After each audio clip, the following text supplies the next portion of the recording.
Okay, welcome to Papa RD's Random Thoughts. Okay. For today's Papa RD's Random Thoughts, ako hunaan ba nga unta kung ang tanang politiko pariha og batasan ni Senador Lito Lapid, peaceful unta kahit ang gobyerno karon ba? Pero unsaon man guning kasagara sa atong mga politiko, aggressive man kayo and then magsige magpangaway sa ilang mga kontras politika. Kung nabantayan nimo mga kaistorya nga ang pattern diri sa pamulitika sa Pilipinas, kung kinsa tong makalingkod panglakgo ng ilang mga kontras politika, unya katupong sa opposition, sige po nila og birahan ang administrasyon. Ang administrasyon naman, sige po nila prisuhon ang oposisyon. Hala, bitaw dagan, bitaw. Ang oposisyon, sige po panaway sa administrasyon. Gubot kayo ba? Gubot kayong Pilipinas. Ang atong Philippine politics. Tanaw mo si Senator Lito Lapid, dungo lang sa iyang trabaho. Way kontra. Tapos kung sa iyang trabaho sa senator, focus lang siya. Pero sa side ni Senator Lito Lapid, ang atong istoryahan, ang batasan lang, di ba? Lain na nga topic kung how he performs his function as a senator, pero sa batasan lang, yun na ba nga kanang bitong di nagpanghilabot sa yung mga kontras politika, ano lang, duty lang siya kung may session.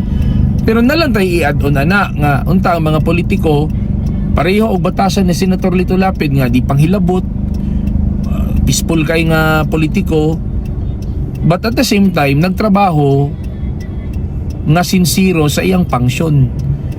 So halimbawa kung legislator ka, mangita gid kag mga balaod nga pro people, pro Filipino people. Kung napod ka sa executive branch, presidente ka, focus ka dito sa unsaon nga ma-implement ang tanang mga balaod nga na-approve, ma-implement og tarong ang mga programa nga mo abot gyud didto sa mga katawhan. Mapa-president ka or mapamayor basta kung naka sa executive, kay ang executive position implementing body magid na, di ba? So yun na lang unta, no? Focus lang ba kung kinsay manglingkod karon nga mga politiko nga karong mga panahon na focus lang sila sa Pilipinas. Pero kuan man kanang lahi man ang atong naobserbahan, focus man sila sa ilang kontra.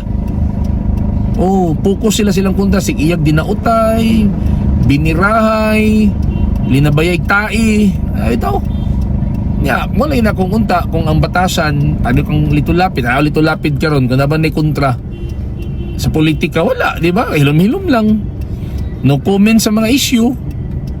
Pero ambot lang pud kaha sa iyang trabaho kung nabasin nahimo pud nga mga balaod o takay balo, pero ang atong gisgutan karon batasan naman niya.